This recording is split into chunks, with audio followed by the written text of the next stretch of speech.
नमस्कार. तर सर्वांना सर्वप्रथम श्री स्वामी समर्थ. तर आज आहे आपला मार्गशीर्ष महिन्यातला दुसरा गुरुवार.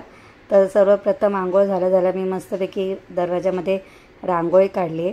हे आपले छाप भेटतात ना प्लॅस्टिकचे, त्याने छापलेली आहे रांगोळी. आणि मस्त देवांची पूजा झाली आहे सकाळी. जेव्हा सकाळी पूजा होते ना देवांची, खरं सांगते घर एवढं प्रसन्न वाटतं ना, त्या धुपाच्या सुगंधाने, अगरबत्तीच्या सुगंधाने एकदम ना छान वाटतं घरामध्ये प्रसन्न. तर आज माझा उपवास आहे, त्यामुळे गरमागरम कॉफी. आणि माझ्या मिस्टरांचा काही उपवास नाही आज, त्यामुळे चपात्यांना आज सुट्टी आहे. पहिली गोष्ट डोसे केलेत आज मस्त गरमागरम. आणि जर डोश्यांना अशा जाळी आली ना करताना किती छान वाटते बघा, जाळीदार डोसा. आणि तो ना लुसलुशीत मऊ होतो एकदम, खायला पण छान वाटतं. तर ही माझी कॉफी. या मग कॉफी प्यायला. तर मी ना जेव्हा इथे राहायला आली ना डोंबिवलीमध्ये, तेव्हा मी जो डोंबिवली स्टेशनला ना मुखवटा घेतलेला, तेव्हा 500 रुपयामध्ये घेतलेला मी. पण आता बघा ना त्याची हालत किती हे झाली, म्हणजे कलर वगैरे उडाला आहे त्या मुखवट्याचा.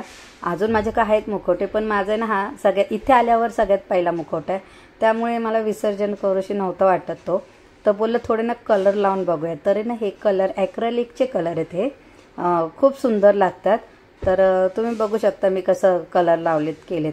मला ना लावताना कलर खूप भीती वाटत होती का येते की नाही, व्यवस्थित होते का नाही, कारण की देवी आईचा प्रश्न होता तो. तर असं वाटलं जर नाही ना झालं तर विसर्जन करेन मी. पण तुम्हाला मी सांगू नाही शकत, इतकं सुंदर झालं आहे ना मुखवटा तयार. तर तो विसर्जनच करणार नाही मी आता त्याला ह्या वर्षी. पण तुम्ही बघा, मी तुम्हाला ना पुढे पूजेमध्ये मांडेल ना देवी आईला लावेल, तेव्हा तुम्ही बघा. जर तुम्हाला खरंच वाटलं ना खूप सुंदर झाला आहे, तर प्लीज मला कमेंटमध्ये नक्की सांगा का कसा वाटतो आहे मुखवटा. तर ही माझी पूजा मांडणी झालेली आहे बघा तुम्ही. तोच मुखवटा आहे जो मी कलर केला त्याला ना हिरे वगैरे होते, त्या हिऱ्यांवर पण मी कलर केला आहे, कारण की ते हिरे एकदम काळे पडलेले. तर आता माझी पोथी वाचणं चाललं आहे. जर तुम्ही गुरुवारचे उपवास धरत असाल मार्गशीर्षचे, तर ते पूजा मांडून झाली की सर्वप्रथम पोथी वाचायलाच पाहिजे. जर तुम्ही पूजा मांडली, उपवास धरला आणि पोथी नाही वाचली, तर त्याला काहीच अर्थ राहत नाही, कारण की पोथी वाचूनच नंतर हा उपवास सोडायचा आहे. तर संध्याकाळी तर बघा मी आज रांगोळी पण किती सुंदर काढली, मस्त हिरवगार गालीचा केला आहे तयार. आणि असं वाटतं का आई हिरवगार गालीच्या मध्ये बसली आहे. खूप सुंदर वाटते देवी आईचं रूप हे. मला तर खूप छान वाटलं, असं वाटलं आई साक्षात येऊन बसलेत घरामध्ये.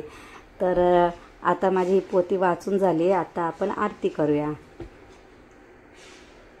माया पटल प्रणमत परिवारी, हे रूप चिद्रूप दावी निर्धारी. जय देवी जय देवी. चतुरानने कुश्चित कर्माच्या ओळी, लिहिल्या असतील माते माझे निज भाळी. पुसोनी चरणातळी पद सुमने क्षाळी, मुक्तेश्वर नागर क्षीरसागर वाळी. जय देवी जय देवी जय देवी जय देवी. तर अशा प्रकारे माझी आरती झालेली आहे. आपल्या घरात आपण जे गोड केलं असेल किंवा नैवेद्य काय केलं असेल, ते देवी आईला दाखवूनच मग उपवास सोडायचा आहे. तर तुम्हाला आजचा माझा व्हिडिओ कसा वाटला? जर खरंच माझा व्हिडिओ तुम्हाला आवडला असेल तर माझ्या व्हिडिओला लाईक करा, शेअर करा, सबस्क्राईब करा. पुन्हा भेटूया पुढच्या व्हिडिओमध्ये. बाय. मयि संभव कर्दमा, श्रियं वासय मे कुले. मातरं पद्ममालिनी, आपत्सृजन्तु स्निग्धानि. चिक्लीत वसमे गृहे, निच देवीं मातरं श्रियं वासय